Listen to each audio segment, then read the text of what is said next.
The National Social Security Fund today carried out its annual members meeting, which gathered together virtually NSSF servers and members to review the fund's audited accounts and performance for the past financial year and to communicate the existing developments at the fund and the eagerly anticipated announcement of the interest rate for financial year 2022 to 2023. 10%.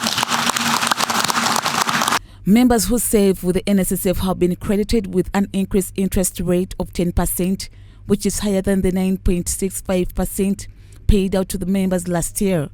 This was announced by the Finance Minister Matia Kasaija, who congratulated NSSF board and the management for posting remarkable performance on almost all key performance indicators.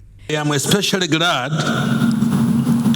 that the fund's assets registered a growth again from Uganda shillings 17.26 trillion in financial year 2021-22 to Uganda shillings 18.56 trillion in financial year 23-24. He says that many naysayers did not imagine the possibility of growing the fund to shillings 20 trillion that will achieve the strategic objective a year ahead of schedule, and it is laudable, adding that the total income of the shillings 2.2 trillion realized shows the productivity of investments that government approved. Money you generated during the year, because that shows the productivity of the investments that I approved during the year. I am therefore glad that the total realized income earned increased by 15% from 1.9 trillion in the financial 2022 to shillings 2.2 trillion in the financial 22-23.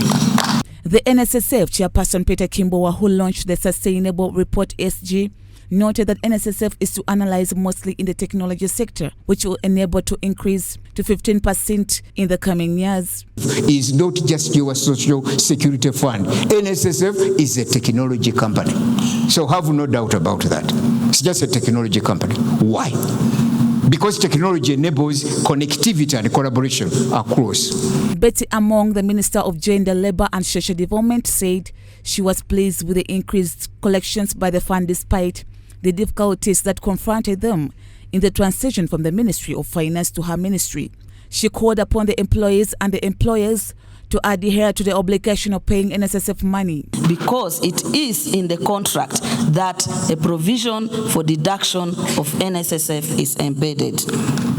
I am emphasizing employers to ensure that they deduct and remit contributions of employees, and that when they do so, they must indicate the names, the account numbers, and other details of employers to avoid money of members coming and lying in the suspense account. She also urged the NSSF board members to support all the voluntary savers in all the private sectors, corporate entities, among others, to ensure that they are able to save for the future. The illegal migrants in the UK, they showed willingness and the need for them to save.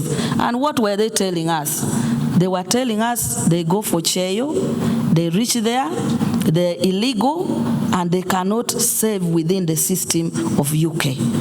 And so, if they are able to be supported under voluntary saving, then they will be able to save that money. NSSF recently unveiled a 10-year strategic plan that will see the fund hit the shillings 50 trillion marks by 2035, have 50% coverage and 95% customer and employee satisfaction.